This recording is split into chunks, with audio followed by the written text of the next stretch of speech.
Welcome to No Me Digas, the podcast where we break down topics that matter to nuestra comunidad. And remember, it's not chismé, it's fact.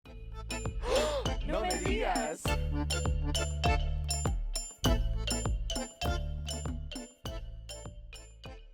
Today we'll be talking about the silver screen, the movie industry. And more specifically, Latino representation in film. Who's telling our stories, who are the stars, and what is still missing from the film industry? Let's start here. Think of 3 movies off the top of your head that are Latino centered. Okay, so we have In the Heights, El Cantante, and Gotta Kick It. Oh my god, that's a really good one. It's been a Right? while since I've seen that movie. Yeah. That's really I'm good. surprised that even came to your mind. Mine would probably be Coco, Encanto, the two animated films, and that one by the Instructions Not Included. Instructions Not Included. Oh, yeah, that one's really good. Yeah, that one is so good. That's like one of my favorite movies ever. And I'm sure there's more, but it's like my mind is kind of blank right now. And considering the amount of movies that are actually produced every year, the actual amount of Latino centered movies is probably really small. Well, that's completely true. It's not just your imagination, and there's facts to back it up. All this information is coming from the UCLA Hollywood Diversity Report. Let's discuss the stats. Out of all the top films in 2024, only 4.3% of the directors or co directors were Latino. And get this, not a single one of that 4.3% were women. Wow. When it comes to writers for these films, it's even worse. Only about 2.1% of screenwriters in 2024 were Latino. No, that's crazy.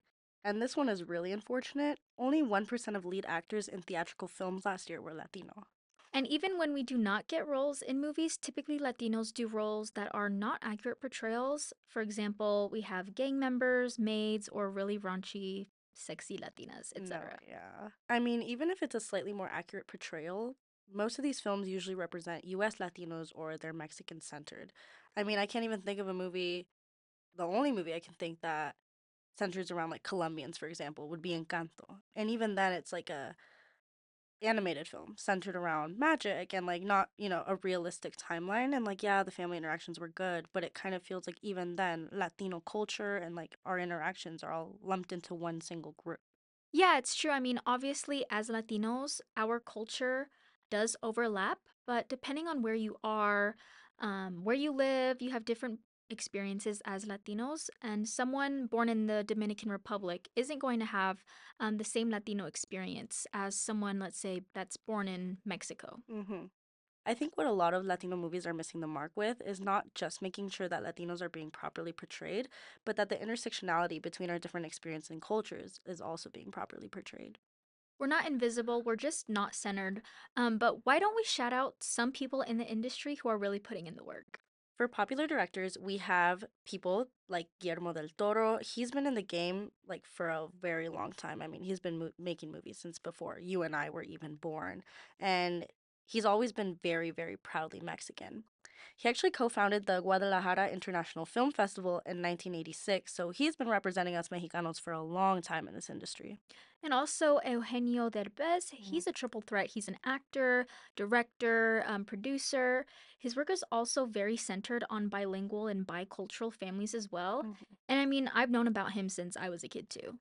Yeah, no, I love him. I also want to highlight a female director for a little girl power, Patricia Cardoso. She directed the film Real Women Have Curves, which I think you mentioned you've seen before. Yeah, I've seen it. I watched it for one of my classes this semester.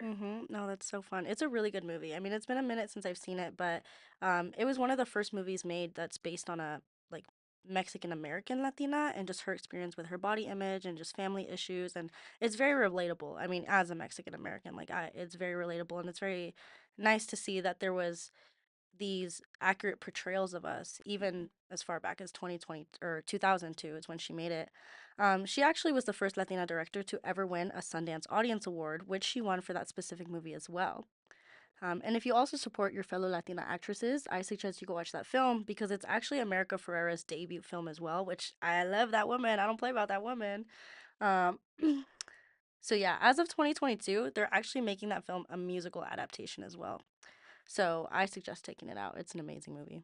Speaking of Latinos, let's talk about some Oscar wins. For Latino winners of Oscar awards that are for acting, it's a very, very short list. We have Jose Ferrer, who is the only Latino actor to ever win the Best Actor category, and it's been over 80 years since he's won it. We have both Anthony Quinn and Benicio del Toro, who have both won Best Supporting Actor. Looking at the women, we have Rita Moreno, Lupita Nyong'o, Ariana DeBose, and now Zoe Saldana, who have all won Best Supporting Actress. Zoe Saldana is also the first Dominican American actress to ever win an award, which is just insane. And only 6 Latinas have ever been nominated for Best Actress, and that's a main award, and not a single one has ever won it. So, I mean, we're barely winning supporting roles, much less leading roles. So, what can we do about this? As viewers, as journalists, as anybody who cares? I personally feel partly at fault for the fact that we're so underrepresented. I mean, as a Latina who literally studies film, I feel like I don't consume enough like Latino film or any media, and I feel like I just should be watching and supporting more. Um, Even if it's filmed by a Latino director, but it's not Latino based, I think it's important to support anybody who's Latino in the industry because it shows that si se puede, like we are capable of having a successful career in these kinds of industries. Yeah, but you gotta remember that this is also a systematic issue. People don't believe we can do it, so we never get the chance to. I think the small steps we take to make sure these stories are being told and heard are the first steps to making a bigger change. No, I agree. So for everybody listening, go watch a Latino indie film, something that your abuela has never even heard of. And if you're in the media, give these films the attention and the representation that they deserve. Well, that wraps up today's episode, so make sure you tune in next time. This has been No Me Digas. And remember, it's not chisme, it's fact.